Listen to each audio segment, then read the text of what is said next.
Shalom, shalom. I want to start off by giving all praises to Yahweh, Bahashem, Yahweh Shai, Bahashem, Rekal Kadash, giving double honor to the Apostle Elders Great Millstone, peace and blessings, the brothers pushing this truth and sincerity, and Kwam Yasharala. All right, like I said, it's the brother Napash Kodash, and I wanted to do this video because I was just thinking about, like, I was around a brother and the conversations we was having was just beautiful, right? We was really dealing, I was actually able to open up and talk with my brother, and he was actually able to talk with me. I wasn't looking at him from a side eye on things he was saying. He wasn't looking at me from a side eye.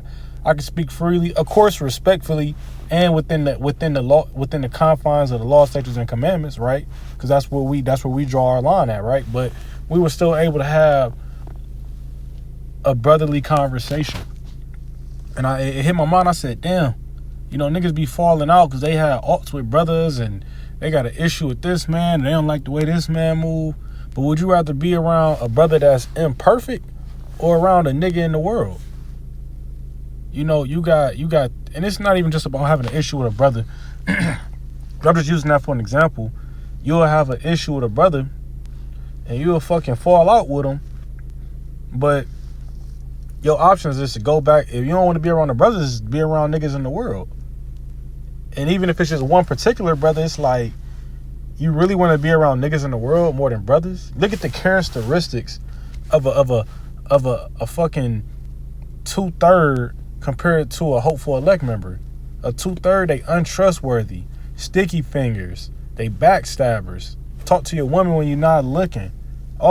Just all type of, they not keeping the law, statutes, and commandments. They not trustworthy. They don't even pray to the same God as us. That alone is like a 6 foot pole bare minimum. That's as close you can get to me. Like, seriously, look at a brother.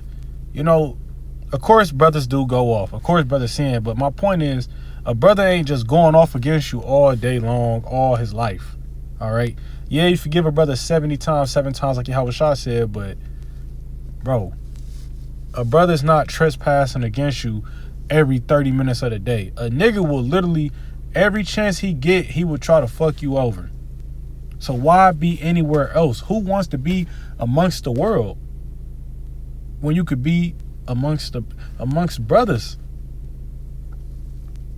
All right. I want to start off with, wow, I thought I had it already. So lucky, I thought I had it already.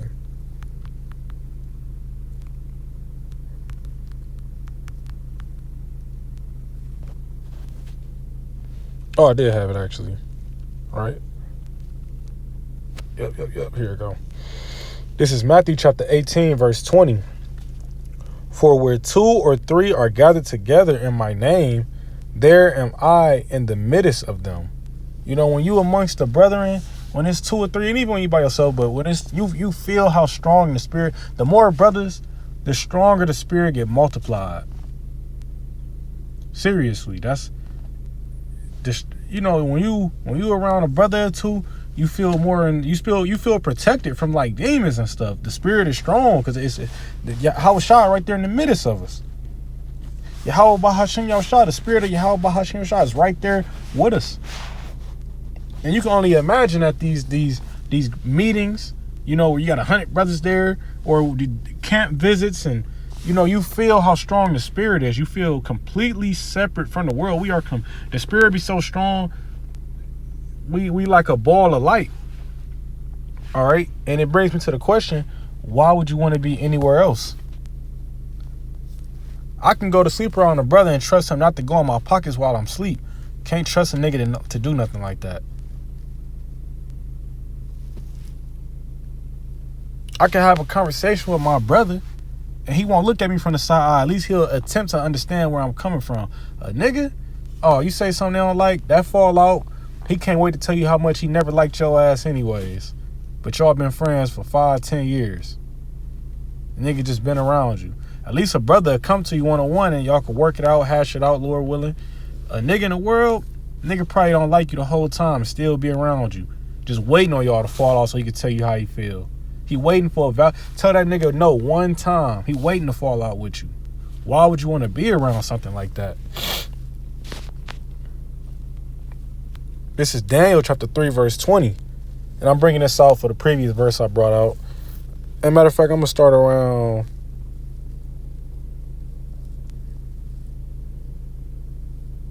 I'm going to start at 22. Daniel 3 and 22, just to get to the point. Therefore, because the king's commandment was urgent, and the furnace exceeding hot, the flames of the fire slew those men that took up Shadrach, Meshach, and Abednego. It says, and these three men, Shadrach, Meshach, and Abednego, fell down bound into the midst of the burning fiery furnace. So just a little backstory. Nebuchadnezzar, he they didn't want to serve they God, Meshach, Shadrach, and Abednego. They didn't want to serve Nebuchadnezzar's God, so he threw them in the furnace, and that's how they was burning people up. That was the type of punishment he was giving out. And the fire was so hot that the men that lit the fire and got it going, they got burnt up from it. But it says, verse 24, then Nebuchadnezzar the king was astonished and rose up in haste and spake and said unto his counselors, did not we cast 3 men bound into the midst of the fire? They answered and said unto the king, true, O king. He answered and said, lo, I see 4 men loose, walking in the midst of the fire, and they have no hurt, and the form of the 4th is like the Son of God. That was Yahushua right there. And he popped up through their faith. They was ready to die for what they believed in, but the Lord saved them. All right? But guess what? When 2 or 3 are gathered, there I am in the midst. Them 2, 3 brothers, their spirit was so strong together. Yahushua came.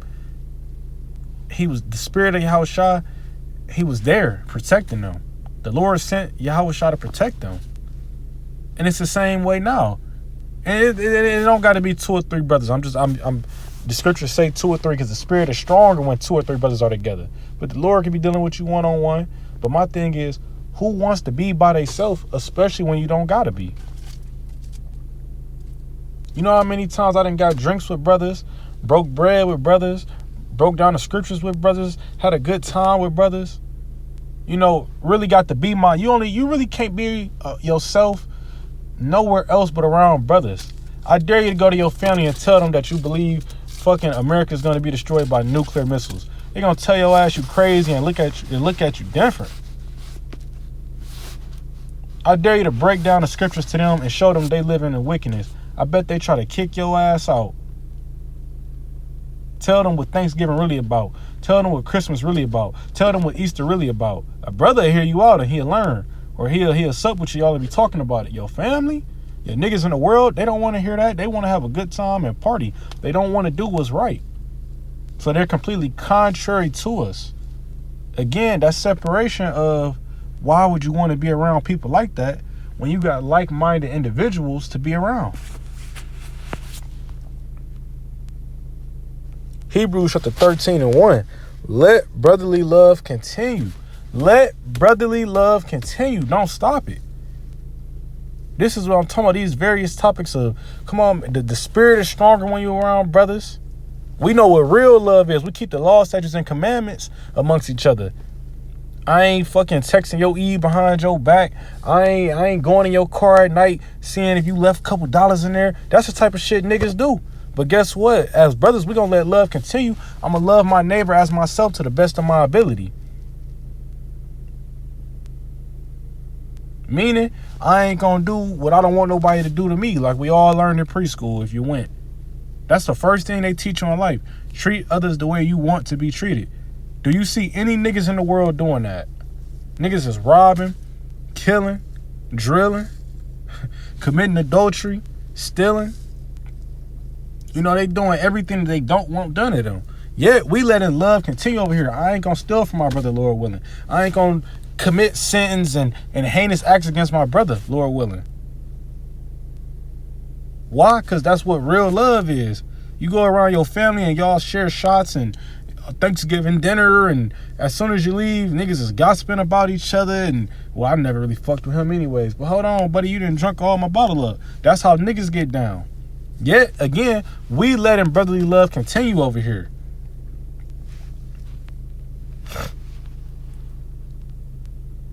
John chapter 15, verse 13.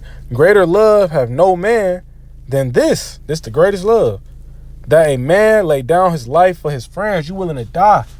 You willing to die for your friends. That's the greatest love. You think your niggas in the world that you don't, bro, niggas in the world wouldn't die for niggas in the world. What do you think they'd do for you? I was thinking about the fucking video, that nigga J Mane always talking about pushing for peace. He said one time he was getting shot at, he grabbed the hoe and put her in front of him. Used her as a fucking human shield. That's what niggas in the world do. He not taking a bullet for her. Nobody in the world. No, bro. Don't let these action movies get you confused with a nigga diving in front of the bullet. They're not doing shit like that. Niggas wouldn't even help their family out with bills. You think they dying for each other? Come on. Come on, let's be real here. And then the greatest love, guess who died for us? Yahweh Shah, our big brother. That's he committed the greatest love. He literally died for us. Did any of your niggas in the world die for you? Did any of your so-called friends in the world die for you so you can repent to the Lord? No, he committed the greatest act ever so that we could get to the kingdom of heaven. And guess what? If you in this truth, you walking in that same spirit. You ready to, Lord willing, you ready to go if it's time to go.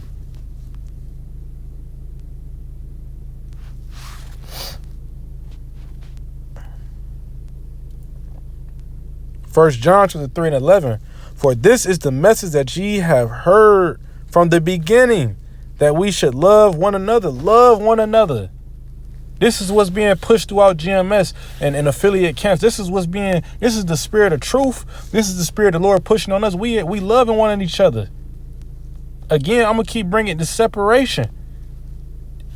When was the last time you felt love in the world? The world ain't got no love in it. Wow, your neighbor baked you a fucking apple pie? Wow. When was the last time you had a fucking act of kindness done to you? Genuinely. Look at how brothers maneuvered and look at how niggas maneuver. Niggas always talk about how they can't even trust their own niggas. Why? They're not trustworthy and it's not real love. I can give my car to a brother and trust him to bring it back. You give a nigga your car, you bringing that bitch back on empty if he bring it back. It is a clear separation in the spirit, and we cannot take it for granted. We cannot take brotherly love for granted. The Lord is dealing with brotherly love. Why would you want to be anywhere else?